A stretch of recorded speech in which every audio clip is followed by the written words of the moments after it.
So now let's use R to find the ACF. So jumping right in, we have got an example here called example 1. It's a series of 8 observations.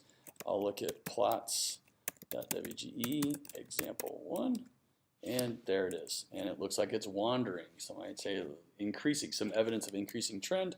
But what does the ACF look like of this? So just to kind of reference with the mean here to get an idea of that auto covariance and to have a reference point, I'll drop on here the horizontal line that represents the sample mean by which the ACF would be calculated from, and there it is. So that's the sample mean. So we know at lag 1 we get in 8 observations. In lag 1 we have 7 looks at this, and so we've got from 1 to 2, and those are both below, so that would add a negative times a negative because both of those are less than the mean. So that'd be negative times negative, a positive product to that sum. There'll be 7 sums at lag 1. There'll be 8 minus 1, 7 sums added together. Those would be positive. 2 and 3 are both below, so that'd be a positive. 3 and 4 is barely above, so it will be negative, but it'll be almost 0. It'll be a very small negative number. 4 and 5 are both positive, same thing though, very small number. 5 and 6, both positive, adding a positive. 6, 7, positive number. 7 and 8, very big positive number. So mostly we're adding positive numbers here. If we're not, we're adding very small negative numbers. So overall, the covariance here at lag 1 will be positive. And then check out for 2, right? From 1 to 3, we have 6 pairs that are 2 apart. So 1 to 3, both of those are below the mean. So that would be a negative that'd be a positive contribution to that cross product. Then we go from 2 to 4. From 2 to 4, again, that value is almost 0, so that's going to be negative, but it'll be very close to 0. 3 to 5, 3 is below and 5 is above. That'll be a significant negative number. 5 to 7 would be a positive, and 6 to 8 would be a positive. I imagine that'll be positive, but pretty close to 0. And then look, by the time you get to 3, right, now I'm looking at this point and this point. So I start off with a number close to 0. And this auto covariance cross product, I start off with, I'm going to have 5 numbers. The first one's going to be pretty close to 0. The second one's going to go from low to high. That'll be negative. This one will go from 3 to 6. That'll be negative. This one will go from here to here. That'll be positive, but almost 0 because of that point. And then this one will go from here to here, which would be a positive. So that'll be pretty clear and close to 0. So let's look at the ACF. So all I got to do is A equals ACF of example 1, and we can see it. So we said at lag 0, that'll always be 1. But then at lag 1, we said, yeah, it looks pretty significantly positive. At lag 2, some of those negative cross products brought it down a little bit. By 3, right, they almost completely balanced each other out. But now what are up with these negative ones, right? A lot of times it's like, well, I didn't really see that, but we didn't go out that far. So let's just look at this one at 7, right? And this is kind of an interesting idea. At 7, you only have 1 observation at 7. So it's really easy to see why it'd be negative. Because at lag 7, the only points that are 7 apart are observation 1 and observation 8. That's the only pair that are 7 apart. So that's a above and a very big above, and that's a below and a very big below. So that's going to give me 1 cross product, which will be a negative number, which is why at lag 7, that's a negative. And then at 6, right? Oh, that was even more negative. How did that happen, right? You can just play these games all the time. But at 6, it's 1 and 7. So that's a negative and a positive, right? That's a below and above, so that's a negative. And then that's super below, and that would be super above, right? So that's a very big negative factor, a very big positive factor, which is why when you put those two together, that's where you get the biggest negative correlation. So I encourage you, go out, play with different series, make sure it makes sense intuitively, do this kind of counting game. But let's look at one more.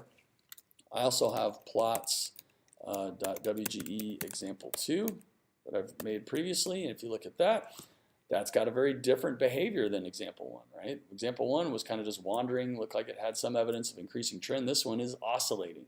And so again, if you play that game at lag 1, we've got 7 pairs at lag 1, right? If I was to put the AB line H equals the mean, if I assume this is a stationary time series, which I am, then I'll have that. There's the mean. So they're at lag 1, they're on opposite sides. From 2 to 3, opposite sides. From 3 to 4, lag 1, opposite sides. 4 to 5, opposite sides. It's a negative plus a negative plus a negative plus a negative cross product. All of these, if you follow them across, all 7 are on the opposite sides of the mean. That's going to be 7 negative numbers added together in that cross product, calculating the autocovariance. And so that'll be significantly negative autocorrelation. Now what about at lag 2? So from 1 to 3 and 2 to 4. Well, 1 to 3, they're both on the same side. From 2 to 4, they're both on the same side. Doesn't matter they're below, because that's going to give you a negative difference, and a negative difference will give us a positive product. So if you run that across here, these are all going to be, it's going to be 6 positive numbers in the autocovariance, because 8 minus 2, we're at lag 2 here, 8 minus 2 is 6, but they'll all be positive. So that'll go, at lag 1 it'll be a negative autocorrelation, at lag 2 it'll be a positive autocorrelation. So, and then at lag 3, from 1 to 4, look, notice at 1 and 4 it'll be above and below, and 2 to 5, below and above. And follow that across, all 5 of those would be negative. So if I wanted to look at that, I will calculate the ACF now of example 2. Just like that. And no surprise, right? Again, perfect correlation at 1, but we start off with negative correlation, then positive, then negative, then positive, and it slowly damps down. Awesome. So that's how you can find it. I didn't show you this on the first one, so I encourage you to go back and look at A here. But at A2, the reason why I assigned it to a variable, in fact, you don't have the data there, so it'll be tough to do that. So I'll just, at A, those are the actual values that you see. So if we kind of go back here to this one, that value there, we said at lag 0, it's always going to be a 1. But at 1, that's 0.514. At 2, that's 0.199. At 3, like we said, it's almost 0, negative 0.018. And then you can see those negative numbers. And at A2, right, there's those. So if we come over here to the other one that we looked at, that is 0, that's negative 0.856, right? There's negative 0.856, 0.681, and then that's negative, positive, negative, positive, negative, all the way down. Awesome.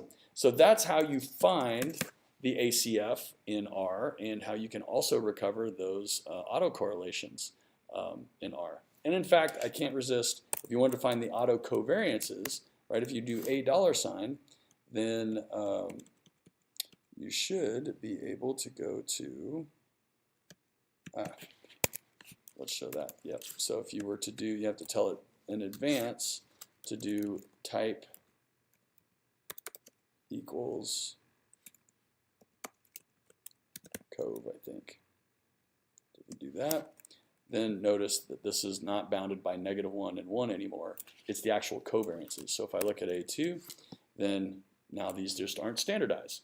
So remember, the autocorrelation is just the autocovariance divided by, in a stationary time series, divided by the variance of x.